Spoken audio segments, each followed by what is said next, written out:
terkait dengan penyelenggaraan kegiatan Musyawarah Nasional Ikatan Arsitek Indonesia yang ke-16 di Bali ini. Pagi menuju siang, rekan-rekan sekalian, rekan-rekan media. Seperti mungkin yang tadi disampaikan bahwa kita dalam rangkaian pelaksanaan Musyawarah Nasional Ikatan Arsitek Indonesia. Jadi ini sebenarnya satu tonggak kegiatan yang penting bagi kelangsungan organisasi dan bagaimana juga kemudian kita bisa membuktikan profesi arsitek di Indonesia. Jadi mungkin sebagai kilasan gambaran, kita punya undang-undang arsitek itu tahun 2017, undang-undang 2017. Yang sebenarnya kalau kita lihat dalam konteks regional, Indonesia agak terlambat memiliki undang-undang arsitek. Sehingga dalam kerangka praktik arsitek lintas batas, dalam kerangka kompetisi arsitek Indonesia dalam kancah internasional, kita memang agak terlambat karena pengaturan ini baru tahun 2017. Yang kemudian ada beberapa normanya yang diatur kembali dalam Undang-Undang Cipta Kerja. Kemudian baru aturan pelaksananya baru tahun ini, gitu ya. Jadi ada peraturan pemerintah nomor 15 yang kemudian mengatur mengenai tadi siapa yang bisa disebut arsitek, bagaimana standar kinerja arsitek, bagaimana cara berpraktik arsitek, kurang lebih demikian. Nah, alhamdulillah kemudian Pranata itu sejak amanah undang-undang arsitek tahun 2017 diperbarui, ada beberapa yang diperbarui di Undang-Undang Cipta Kerja, diatur kembali, dan kemudian ada PP-nya, dan kita punya definisi terminologi yang tepat siapa yang bisa disebut arsitek, gitu ya. Jadi kemudian bagaimana registrasi arsitek itu diatur dalam peraturan-peraturan itu. Dan alhamdulillah juga sebenarnya pemerintah pusat dalam hal ini diwakili oleh Pak Menteri PUPR sudah melantik Dewan Arsitek Indonesia tanggal 3 Desember tahun 2020. Ada kemudian proses registrasi arsitek juga sudah. Jadi ada hal Pranata yang sudah disiapkan berlangsung, dan ini mudah-mudahan menjadi bekal arsitek Indonesia berperan dalam kancah internasional. Dengan demikian sebenarnya harapannya yang kita harapkan bakal paradigma baru profesi arsitek yang menjadi tema kami hari ini. Dengan harapan kemudian kita bisa melihat bagaimana peran arsitek Indonesia, bagaimana kemudian kita bisa melihat ada hasil karya arsitek Indonesia bukan hanya di dalam negeri, tapi kemudian sudah mulai bisa menjalar keluar. Itu yang menjadi harapan besar kita. Hari ini sebenarnya kalau beberapa teman-teman di Bali sudah cukup sering gitu ya berpraktik di luar Bali atau bahkan berpraktik di luar Indonesia. Tapi bagaimana kemudian kita menggetok tularkan, istilahnya menggetok tularkan semangat itu ke seluruh Indonesia. Ada arsitek-arsitek di Kupang yang sangat baik yang kemudian nanti dia bisa punya basis praktik di luar negeri, dalam misalnya di Singapura bisa berpraktik di Singapura atau memiliki karya di Vietnam atau di tempat lain. Di seluruh negeri kita memiliki itu. Jadi ini yang hal-hal yang menjadi poin-poin penting. Demikian juga sebenarnya kita melihat bagaimana pendidikan arsitek harus untuk menjadi arsitek, kita sudah menyebutkan siapa yang disebut arsitek, kemudian pendidikan arsiteknya juga bagaimana. Jadi sinergi yang dahulu diatur secara sektoral melalui kementerian terkait, gitu ya. Jadi seringkali mungkin komunikasinya tidak begitu lancar. Hari ini dengan adanya undang-undang dan adanya peraturan pemerintah, mudah-mudahan komunikasi di lintas sektornya dalam kaitan dalam ranah profesi arsitek menjadi lebih baik. Jadi kita mungkin akan bertanya-tanya, bolehlah kita ya membayangkan, jadi mungkin menjadi bagian dari dalam musyawarah ini, bolehlah kita membayangkan jikalau nanti 2045 100 tahun Indonesia akan seperti apa peradaban Indonesia diwakili oleh arsitekturnya. Jadi itu menjadi poin-poin penting yang rasanya akan coba kami angkat dan kita bahas dalam pertemuan ini. Kurang lebih mungkin itu ya, secara substansi yang menjadi hal-hal penting pelaksanaan Musyawarah Nasional Ikatan Arsitek Indonesia. Ini Musyawarah Nasional yang ke-16, jadi sejak tahun 59 kami sudah berdiri itu kurang lebih. Mengenai nanti mungkin rangkaian acaranya, sekiranya nanti Mbak Nova bisa menyampaikan hal-hal apa saja yang ada dalam rangkaian kegiatan kita, dan mungkin dalam hal-hal apa saja yang akan menjadi perhatian. Kita juga mengharapkan mungkin nanti ada address dari Pak Menteri PU, dari Gubernur, atau nanti mungkin pejabat-pejabat terkait yang bersedia hadir. Mbak Nova mungkin silakan. Terima kasih Pak Sekjen. Bapak Ibu rekan media sekalian, jadi kira-kira itu secara substansial penyelenggaraan kegiatan Musyawarah Nasional Ikatan Arsitek Indonesia yang ke-16 ini, dengan saya tadi boleh agak mengambil penekanannya, tema yang kita usung kali ini itu adalah paradigma baru profesi arsitek Indonesia. Kira-kira itu kalau ada hal-hal yang nanti dipertanyakan, kita akan buka sesi tanya jawab setelah nanti Bu Nova akan menyampaikan rangkaian kegiatan Musyawarah Nasional Ikatan Arsitek Indonesia mulai besok sampai tanggal 29 itu seperti apa aja. Saya persilakan Mbak Nova untuk menyampaikan rangkaian kegiatan Musyawarah Nasional Ikatan Arsitek Indonesia yang ke-16 tersebut. Silakan Mbak Nova. Baik, terima kasih Pak Dan. Selamat pagi semua rekan-rekan media. Saya Nova Kristina. Pada kesempatan ini saya adalah Ketua Panitia untuk Munas ke-16 IAI. Untuk tahun ini adalah suatu tantangan tersendiri ya bagi kami semua, karena kami melaksanakan Munas di masa pandemi yang kita juga belum tahu kapan akan beralih menjadi endemi. Jadi sebenarnya di awal kita rencana itu untuk menyelenggarakan di bulan September, tapi karena waktu itu ternyata masih PPKM yang tiba-tiba muncul di bulan Juli, sehingga kita harus bukan merubah sih, tapi lebih menyesuaikan dengan kondisi. Dan juga di masa ini kita tidak bisa juga sembarangan untuk melaksanakan kegiatan, tidak seperti sebelumnya. Sebenarnya acara Munas ini adalah menjadi hajatan yang ditunggu oleh para anggota IAI seluruh Indonesia, tempat kami untuk bertemu, lepas rindu lah, boleh dibilang seperti itu. Kita juga berkenalan dengan teman-teman di seluruh Indonesia. Namun saat ini karena kondisi seperti ini kita tidak bisa melakukan hal itu seperti sebelum-sebelumnya. Jadi ada hal-hal, ada peraturan-peraturan yang kita harus ikuti tentunya, karena sejak adanya pandemi ini adalah muncul yang disebut new normal. Jadi ada batasan-batasan dan juga prokes itu yang kita harus utamakan. Dan untuk Munas kali ini, di awal kami sudah beraudensi dengan dari Kepala Dinas Pariwisata untuk minta saran-saran bagaimana kita melaksanakan ini. Kemudian juga dengan BPBD Bali dan Gubernur Bali tentunya sebagai Ketua Satgas COVID-19 di Bali. Nah, dari Pak Gubernur sudah memberikan arahan kepada kami bahwa kita harus benar-benar mengkedepankan masalah prokes.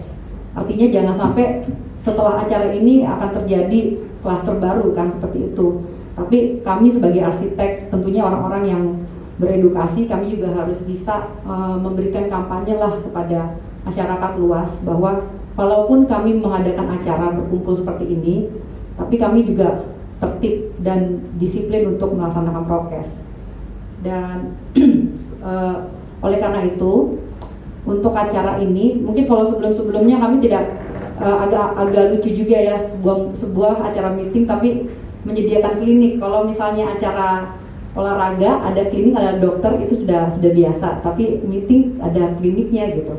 Tapi itulah yang kita harus ikuti tentunya. Jadi peserta itu mendaftar, mereka kita wajibkan sebelum mengikuti seluruh kegiatan, mereka wajib untuk antigen. Jadi kita memastikan semua peserta yang hadir, termasuk panitia dan tamu juga, dan juga undangan-undangan yang lain itu semuanya negatif. Setelah mereka dinyatakan bahwa mereka tidak terkena COVID atau mereka negatif, mereka akan check-in seperti biasa pada aplikasi Peduli Lindungi dulu sebelum memasuki area Munas, baru kemudian mereka mengikuti seluruh kegiatan. Dan juga arahan dari Gubernur bahwa semua peserta panitia itu kita dianjurkan untuk karantina. Artinya gini, bukan karantina artinya seperti isolasi seperti itu, enggak. Tapi jangan kemana-mana dulu deh selama acara ini, dari kita tiba sampai acara jangan kemana-mana dulu. Itu untuk meminimalisasikan kita berkontak dengan banyak orang yang random. Karena kan ada yang 3T itu, yang tracing, tes, sama apa lagi satu yang saya agak lupa. Nah, itu untuk memudahkan juga seperti itu. Jika terjadi sesuatu, kita akan lebih mudah tracing, tes, dan treatment, sehingga memudahkan untuk penanganan seperti itu. Dan kami juga cara itu juga untuk menghindari adanya kontak fisik dengan orang yang kita tidak kenal, sehingga juga meminimalisasikan ada nanti peserta yang terkena atau enggak gitu, seperti itu. Jadi selama 3 hari kurang lebih kita akan berada di hotel ini untuk melaksanakan seluruh kegiatan rangkaian Munas. Terus mungkin saya bisa jelaskan dulu untuk kegiatannya. Hari ini sebagian dari peserta akan tiba, dan tentunya seperti yang saya jelaskan tadi, mereka akan antigen dulu di depan, di belakang Jurassic Valley. Di situ kami sudah menyediakan klinik, mungkin nanti rekan-rekan dari media bisa mengambil fotonya juga. Jadi kami sudah menyediakan klinik, kami kerjasama dengan klinik SOS. Kemudian mereka akan scan QR code dari Peduli Lindungi di pos satpam. Kalau dari Peduli Lindungi sudah bilang oke, hijau dan bisa melakukan kegiatan, jadi mereka bisa masuk dan mereka akan stay di sini. Dan kemudian tanggal 27 kami ada acara debat kandidat ketua umum, yaitu dimulai jam 2 siang, paralel dengan ada acara TOT kode etik. Terus kemudian dilanjuti dengan makan malam bersama, malamnya Ramatama. Lalu tanggal 28 Oktober itu ada rapat kerja nasional. Ini diikuti oleh seluruh pengurus nasional dan juga pengurus daerah. Lalu dilanjutkan pada malamnya adalah pembukaan Munas. Nah, pembukaan Munas ini kita mau tampilkan makanan Bali secara autentik. Jadi nggak mau kita yang makanan Bali yang seperti yang biasanya di hotel-hotel. Jadi ini saya minta hotelnya bikinin dong kita yang unik banget, yang kayak, jadi makanya kami pilihkan temanya warung Bali namanya. Jadi ada stall-stall itu dibuat benar-benar kayak warung lah. Jadi bukan sekedar hanya taruh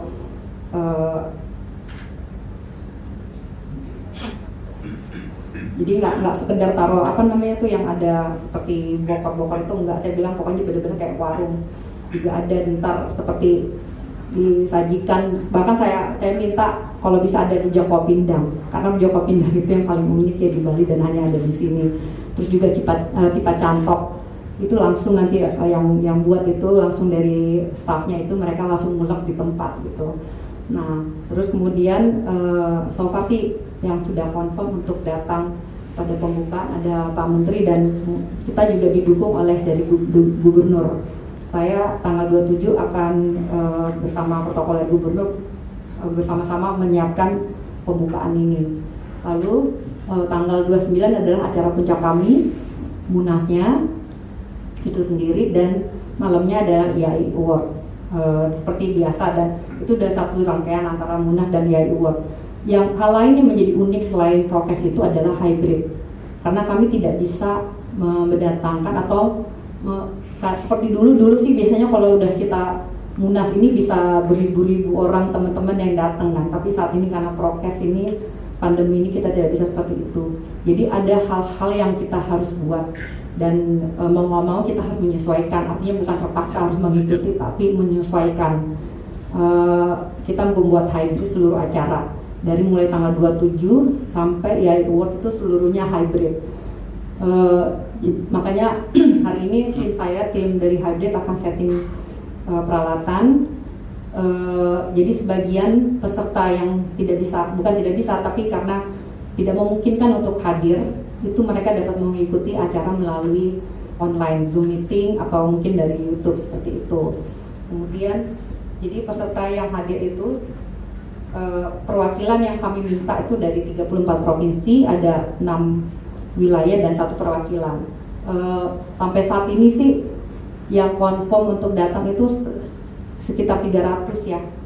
300 itu juga karena kita batasin sih, bukan mereka tidak mau datang, mereka udah pengen banget datang, cuman kami jelaskan banyak sekali hal-hal yang kita mesti ikuti kan masalah prokes ini. Jadi seperti itu. Ya kami berharap walaupun dengan di masa pandemi dan ada prokes yang kita harus ikuti juga istilah yang tatanan hidup baru apa segala macam, kami berharap bahwa Munas ini maknanya tidak berubah, artinya kita tetap akan berharap mencapai hal yang kita inginkan yang sudah kami rencanakan sebelumnya, seperti itu. Mungkin nanti kalau ada pertanyaan dari rekan-rekan bisa kita diskusikan di sesi tanya jawab ya. Terima kasih. Baik, terima kasih Mbak Nova. Itu penjelasan dari Ketua OC terkait rangkaian pelaksanaan kegiatan Musyawarah Nasional Ikatan Arsitek Indonesia yang ke-16 kali ini di Bali.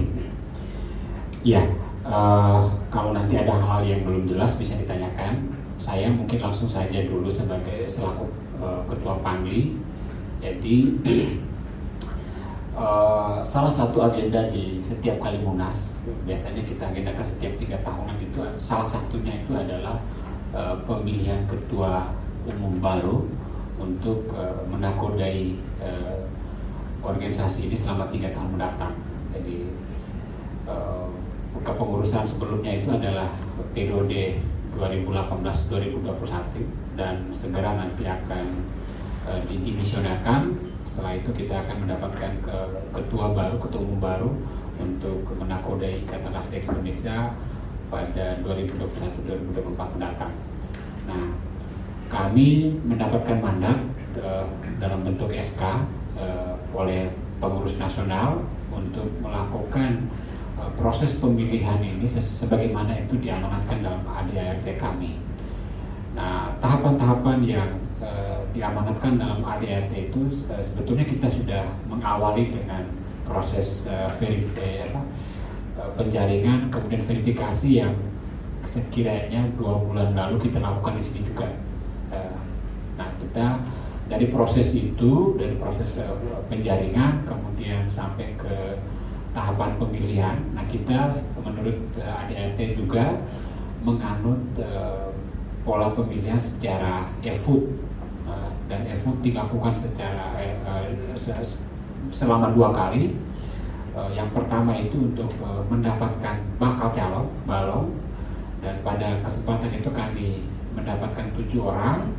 Lalu dari 7 orang itu mengerucut menjadi 3 orang yang memperoleh suara terbanyak, diurutkan berdasarkan perolehan suara, dan akhirnya kita mendapatkan 3 nama yang kemudian kita tetapkan menjadi calon ketua umum.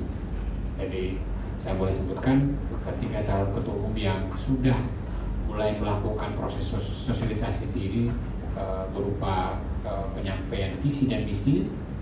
Itu yang pertama adalah Bapak Ika Putra Nawiaca, kebetulan putra asli Bali. Kemudian Bapak arsitek Ahmad Saifuddin Mutakin dari daerah istimewa Yogyakarta. Kemudian yang ketiga Bapak Gregorius Budi Julianto, Kiai dari Jawa Barat. Nah, ketiga calon ketua umum ini sebagaimana tahapan yang kami atur di panitia pemilihan, melakukan sekiranya 3 kali penyampaian visi misi dalam acara yang kita kemas dengan nama Visioning. Visioning yang pertama kita lakukan di Bandung sebagai tempat salah satu kandidat yang namanya Pak Gregorius Budi Yulianto tadi, dengan tema yang berbeda pula. Kemudian visioning yang kedua kita lakukan di Yogyakarta dengan tema budaya.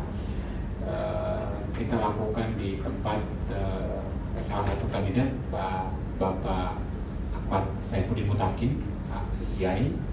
Kemudian yang terakhir nanti besok, sebagaimana tadi juga disampaikan oleh Mbak Nova, besok itu ada satu agenda yang menjadi salah satu daya tarik ya, magnet dari kegiatan Munas kali ini. Kita sengaja menyebutnya debat calon ketua dengan maksud supaya para calon ketua ini bisa menyampaikan secara gamblang tentang apa yang akan diperbuat terkait dengan perubahan paradigma baru praktek profesi arsitek di Indonesia berhubung dengan berbagai macam perubahan regulasi yang kita alami di negara Republik Indonesia ini.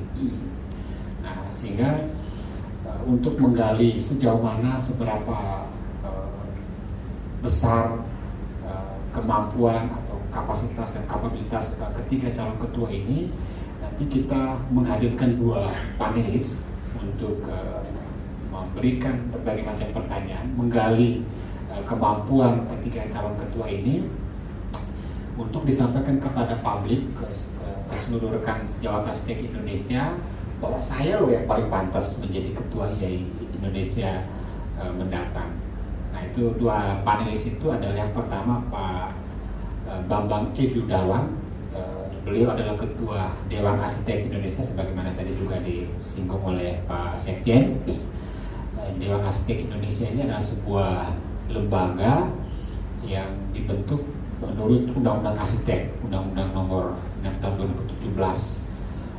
Secara kelembagaan sebetulnya DAI dan IAI itu kalau boleh disebut, DAI adalah anak kandungnya IAI begitu, tapi secara kelembagaan dia itu independen. Dialah yang nanti menentukan siapa sarjana arsitektur itu boleh disebut sebagai arsitek dan bagaimana dia berpraktek arsitek. Nah, itu nanti di kerja kolaboratif antara IAI dan DAI. Nah, kemudian panelis kami kita yang kedua itu Bapak Dhani Pomanto. Bapak Dhani Pomanto ini adalah wali kota Makassar sekarang.